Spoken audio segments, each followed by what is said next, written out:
The Heat lose their 7th in a row last night, and it wasn't even close. A Ja Morant less Memphis Grizzlies team, 125-91. Eric Spoelstra and the guys, they just cannot seem to figure it out. And you can start hearing in their voices, especially after a bad loss like that, where they were never really in it.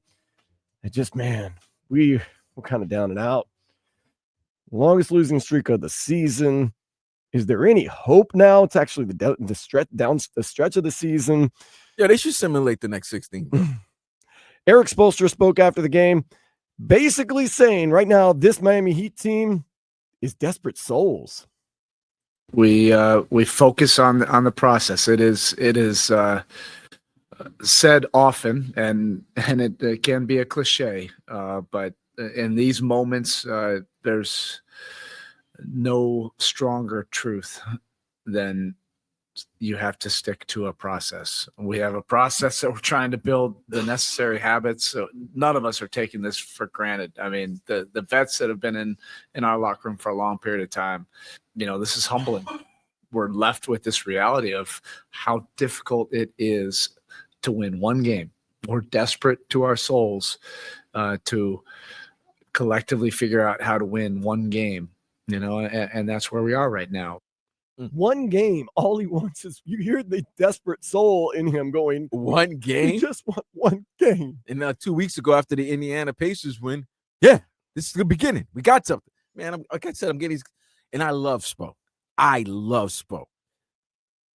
Best coach in the league still, in my eyes, even with the down season he's had. But after a while, bro, I'm not trying to hear that honky-dory, you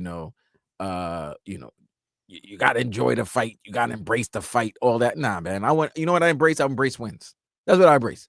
I embrace wins. I don't care how you win, just win. Eric Spoelstra says we're desperate souls for one game. That we've gotten to the point now that we just want one game, one win, Vlad, one. This is where this Miami Heat team is right now. And I know it's frustrating. They played Minnesota, a good team, to the last second, and it could have gone either way. They played a lot of good teams neck and neck. They've also lost to some really bad teams in the fourth quarter. But stop, wait. Wears you down. Dan, you have the delusion that this is a very good team.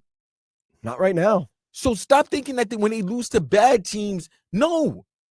They're just a little bit better than the Wizards and the Hornets and all that. Wasn't it funny when we complained? Look at this Heat team. They're going to lose to good teams and they're going to beat bad teams. I wish. We're not even that right now. Say what you want, but Jordan Poole hit a game-winning 3 over the Nuggets. But am I right? We thought we were in the doldrums when we beat all the bad teams and we lose against the good teams. No. Now you're wishing that you can just stop because that was delusion. Hold up. Now we're desperate souls for one win. That was delusion when you were beating one win. That was delusion. Look. Eric Spoelstra said it. I want one win. Fam, at least with some of the bad teams, you know that they're bad, but they're still giving an effort. Like the Wizards beat the Nuggets yesterday. That's a 2 seed. If the Heat had done something like that, here's the thing with the Heat. If they beat a good team, you guys are so programmed to think, oh, this is it. This is the switch. This is the win to get us started. And it's like, no, ladies and gentlemen, they got to win. This is not the win to get them started. This team needs an overhaul.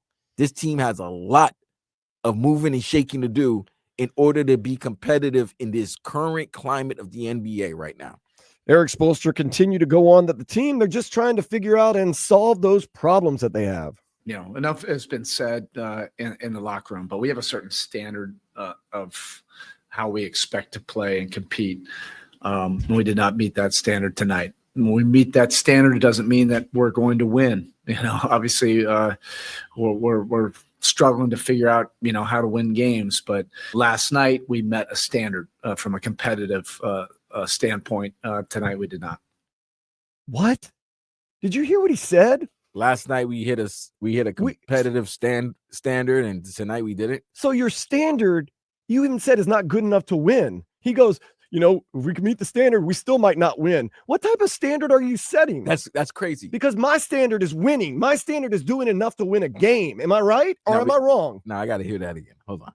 Listen to it. Enough has been said in the locker room, but we have a certain standard of how we expect to play and compete. We did not meet that standard tonight. when we meet that standard, it doesn't mean that we're going to win. Obviously, we're struggling to figure out, how to win games. But last night we met a standard from a competitive standpoint. Tonight we did not.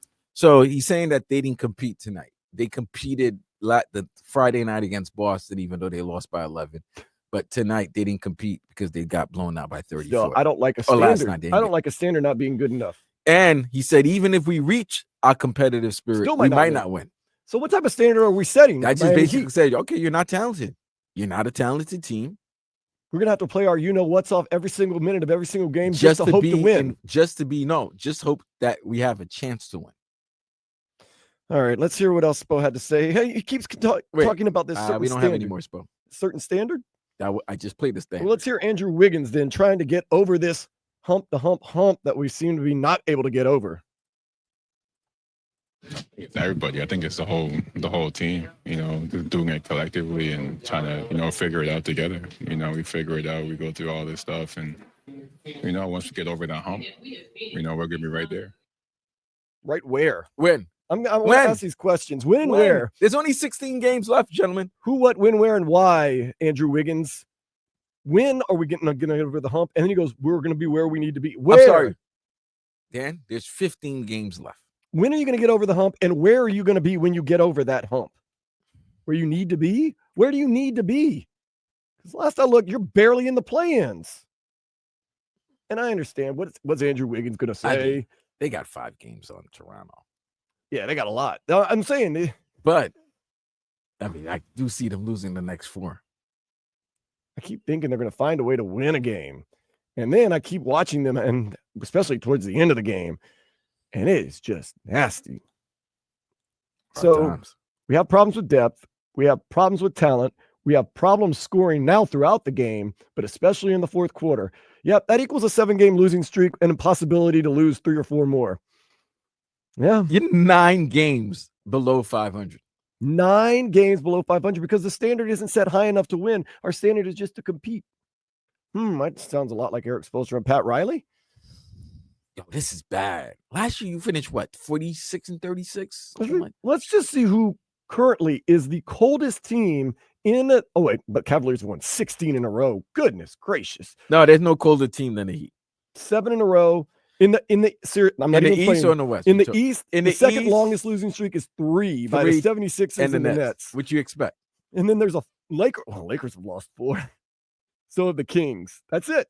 No. The Jazz are the worst team. 8. You could be the Utah Jazz. 8-game losing streak, 15 and 52. But as bad as the Lakers have played, still a 5 seed. Yeah. Like, you know what I mean? I can give you a reason why they've lost the last 4 games in a row. Their best player got hurt. LeBron James has a groin pull. Right. And I could say, but at least I saw some fight. That competitive fight that that Spo was talking about, I saw that against the Denver Nuggets on Friday night when they didn't have both Luka and LeBron playing. They had the lead and a chance to win the game. That, to me, is what Spo was talking about. Because if you have the competitive fight, you might not win, but at least you have to fight. That, if you're saying that, I understand that. But I can take that from that. The Lakers team, when they don't have their 2 best players and they lose that game. I can't take that from the Heat when their 3 best players are playing. Last night's game was not fun. I don't care what you say about the Celtics game. That was not fun. If Memphis is playing underhanded and you're playing with your full squad and 2 of them are all-stars or have been in all-star teams, I would expect you to give not only a better competitive effort, but a chance to win. Like, this is not a game, especially after the loss you had against Boston. It's as if when they lose, they just accept it now. Or when things start going bad, they just put their arms down. Let's say the last night's game, definitely not fun. I didn't find the Celtics game fun. The Clippers game wasn't fun. The Hornets game wasn't fun. The Bulls game wasn't fun. The last 2 fun games were 2 losses, March 5th and 7th against the Cavaliers and the Timberwolves because you played well against a good team. What about that loss to the Knicks? That game was fun until we gave it away. You had a 19-point lead. It's been that long since we've had, and when we say fun, those are 2 losses. but there were moral. Is your last victories. win against the Pacers No, on that Friday our night? last win was against the Wizards. The Wizards. March 3rd. March 3rd was our last win. Oh, it's that Monday after the loss to the Knicks. That was it. That was it. So you get the Knicks in Madison Square Garden on St. Patrick's Day tomorrow at 7:30 with a team that sounds defeated on a 7-game losing streak. 8 of 9 they've lost. Desperate souls. Desperate souls.